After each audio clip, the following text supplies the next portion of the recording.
Okay, so yeah, it's not going to be convincing that day though. Okay, but like I said, monetary control is the real aim of the game, and control of all things is the name of the game with the elites. Okay, and why they're introducing this type of technology, man, and why they want it implanted into your body, man.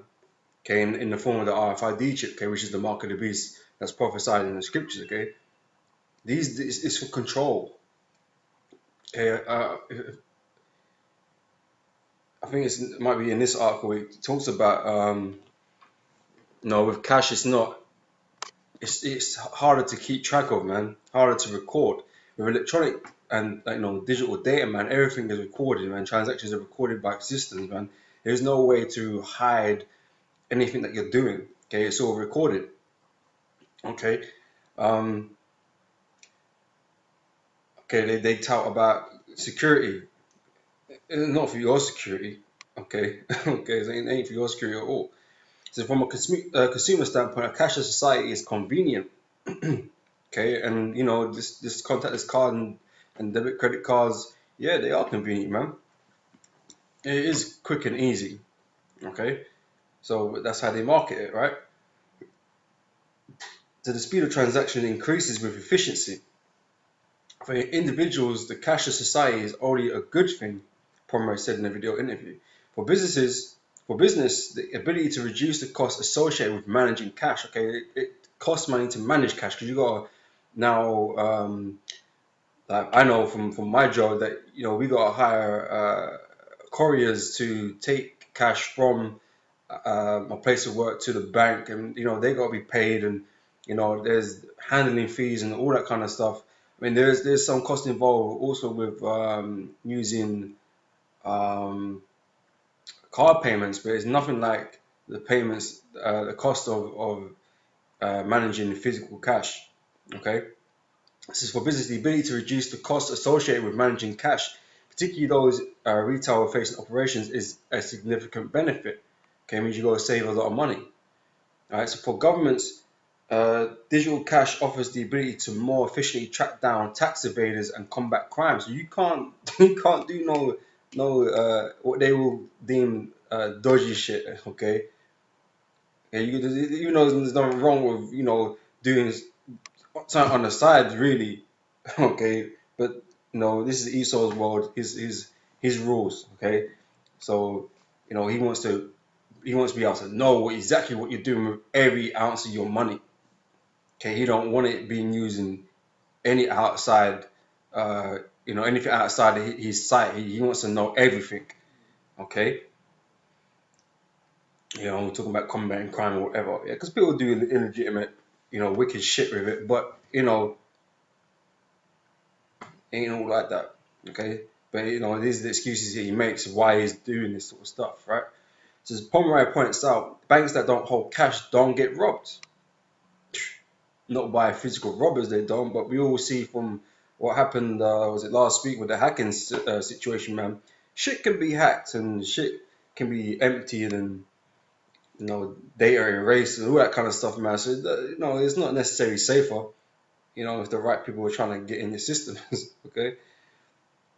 All right. So and generally, people carrying around a traceable digital payment method are not ideal targets for physical robbery. Like I just mentioned physical robbery. Okay, which is true. Okay. From one perspective, the rise of screw Bitcoin for a minute. Okay. Yeah, screw Bitcoin. So cash carries a number of risks such as loss, damage, and theft, which aren't as prevalent with electronic money and payments.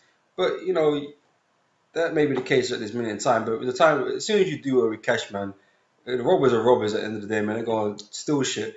And they're gonna find ways to rob shit still, man. So if it's not physical, man, they all rob your shit some other way. Okay, so it's just everything has everything evolves. Okay, in a sense where people are going to do different things once that one method of doing something doesn't work anymore. Okay, it's just common sense, man. People are going to try and figure out ways to beat the system. Okay. This is Pomeroy wrote, in Sweden, the poster child of the cashless revolution says it is offside as one of the triggers. Okay, so in Sweden, that's the poster child right now for cashless society, man, because they're doing swift things over there.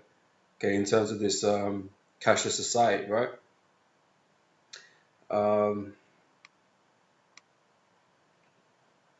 It's like, yeah.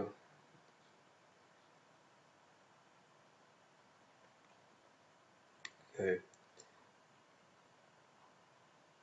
So Pomeroy thinks that a cashless society puts another important weapon in, as a weapon, you see, in the central bank's toolbox, one that could take negative interest rates to a new dimension. With the removal of cash, the zero yielding asset rates could in theory be cut more negatively without some of the limitations that have previously been in place. Okay.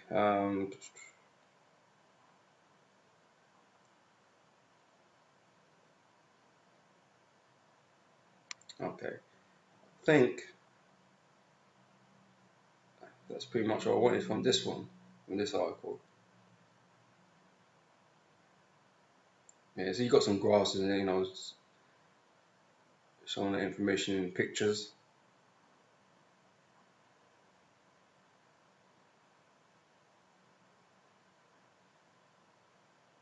Okay, this one sounds interesting. All right, it says unprecedented control.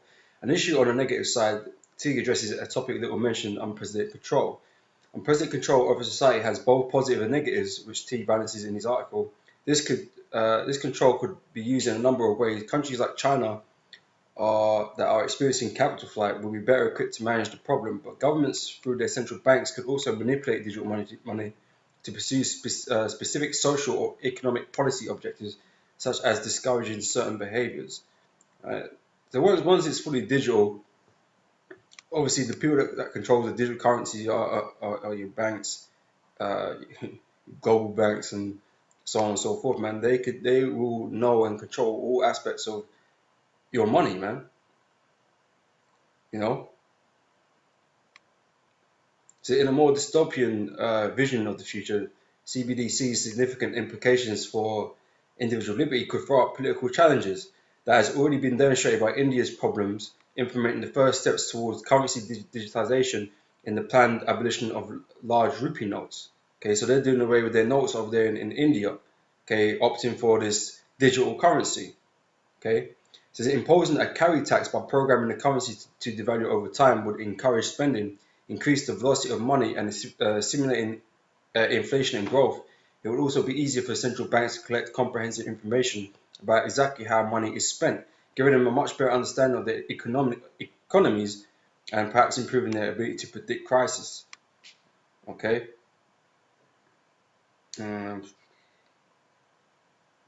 So there are also a number of possible downsides to cashlessness from a social perspective. There are obviously concerns about snooping from governments, which would know everything about transactions in an economy. For many, this isn't a problem. There remains a large section of the population who remain concerned about the staticism in this world. Okay, but that was that on that article, pretty much. Okay, now what this last one, right? UK on the verge of becoming a cashless society. Okay, because here we've had a new release. Well, it tells you here, new release of £1 coins, £5 notes, and they were planning to bring out £10 notes and new £20 notes. Okay, for what? I'm not absolutely certain, knowing that they're gonna do away with the cash here. Okay, it seems like a vain endeavor. But this article confirms that regardless of that, okay, this society is still moving towards a cashless society, man. Regardless of all these new pounds and notes and that kind of shit, man. Okay, because that's not the main agenda. The main agenda is this RFID technology, man. Okay, so that's what's going to be really pushed. Okay, right. It just says here, moving with the times. Despite the release of the new £1 coin, the UK's move to a cashless society is accelerated. It means it's picking up speed. It ain't stagnating. It ain't just carrying on its course. It is becoming more and more prevalent.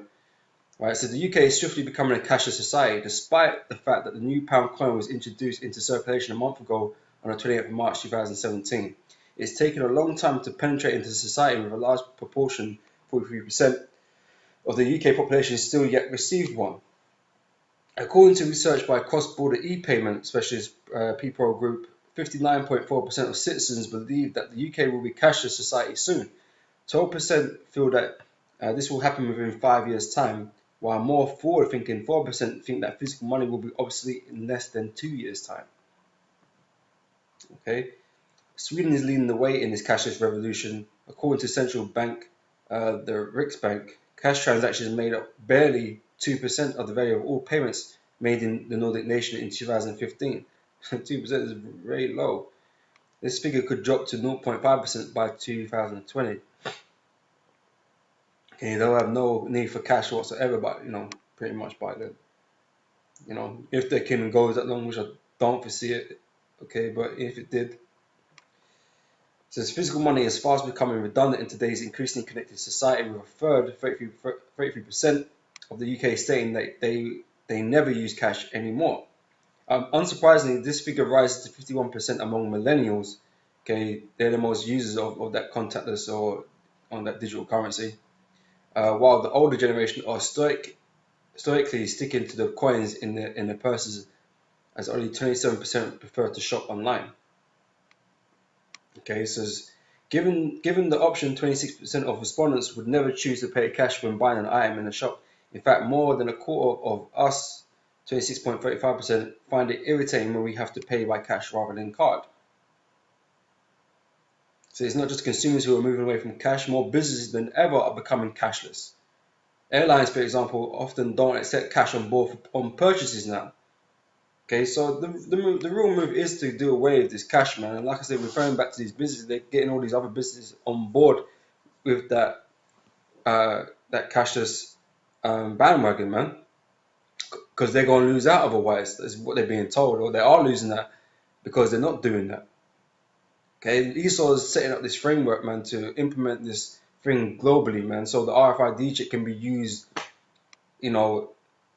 everywhere. Okay, because that is the framework of his new world order, man. The RFID chip technology is his framework, man. The basis of his control. Okay, so in the UK, payments generally orbit the plastic in our wallet and increasingly our mobile phones. 288 million was spent through mobile contacts payments in the UK, and in 2016, with 38 million transactions carried out across the year. This was 247% increase on the year before, with the most notable lift being from payments made via Android Pay. Okay.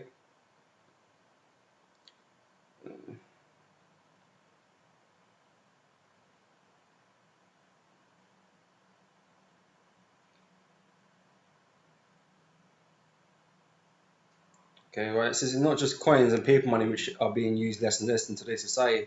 ATMs have less use, with 44% of people stating that they rarely use them to remove cash anymore. Okay, another thing that's going to be obsolete. The value of non-cash payments in the US and UK will reach 46 trillion and 1.44 trillion respectively by 2016. Yeah, whatever. Research from global law firm Paul Hastings last year. Says last month, the Royal Mint undertook its potential last flip of the coin by introducing an updated £1 coin into circulation with the same shape as the old 12-sided 3p piece or 3-penny bit.